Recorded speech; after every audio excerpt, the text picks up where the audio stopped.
និស្សិតដែលសិក្សានៅដេប៉ាតឺម៉ង់អប់រំពេញមួយជីវិតទទួលបានឱកាសការងារនិងឱកាសមុខតំណែងការងារអ្វីខ្លះនៅក្នុងវិស័យអប់រំដេប៉ាតឺម៉ង់អប់រំពេញមួយជីវិតគឺជាដេប៉ាតឺម៉ង់ឈានមុខមួយដែលផ្ដោតលើតម្រូវការទីផ្សារការងារទាំងពេលបច្ចុប្បន្ននិងពេលអនាគតអញ្ចឹងការសិក្សានៅដេប៉ាតឺម៉ង់អប់រំពេញមួយជីវិតទទួលបានឱកាសការងារដូចជា1ជាមន្ត្រីរាជការក្របខ័ណ្ឌរដ្ឋតាមក្រសួងនិងស្ថាប័ននានា2ជាមន្ត្រីនៅគ្រឹះស្ថានអប់រំឯកជនគ្រប់កម្រិត3អង្គការដៃគូអប់រំជាតិនិងអន្តរជាតិ4បើគ្រឹះស្ថានបណ្ដុះបណ្ដាលនិងសាលារៀន5ជាមន្ត្រីធនាគារក្រុមហ៊ុនសហគ្រាសរោងចក្រនិងគ្រឹះស្ថានមីក្រូហិរញ្ញវត្ថុ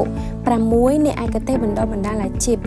7បើកអាជីវកម្មផ្ទាល់ខ្លួនចំណែកឯឱកាសមុខតំណែងក្នុងការងារមានដូចជា1មន្ត្រីផ្នែកអភិវឌ្ឍធនធានមនុស្ស2មន្ត្រីផ្នែករៀបចំការបណ្ដុះបណ្ដាល3មន្ត្រីផ្នែកគ្រប់គ្រងនិងរដ្ឋបាល4មន្ត្រីផ្នែកទំនាក់ទំនងនិងផ្សព្វផ្សាយ5មន្ត្រីផ្នែកអភិវឌ្ឍវិជ្ជាជីវៈ6មន្ត្រីផ្នែកប្រឹក្សាយោបល់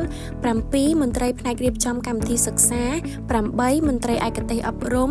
9មន្ត្រីរៀបចំគោលនយោបាយអប់រំ10មន្ត្រីរៀបចំផែនការអប់រំ11មន្ត្រីនវានុវត្តន៍អប់រំសម្រាប់សិស្សានុសិស្សដែលចង់ដឹងព័ត៌មានបន្ថែមអាចទាក់ទងមកកាន់ page នេះបានឬក៏អាចជួបពិភាក្សាផ្ទាល់នៅបន្ទប់លេខ209អគារ A នៃសាកលវិទ្យាល័យភូមិន្ទភ្នំពេញ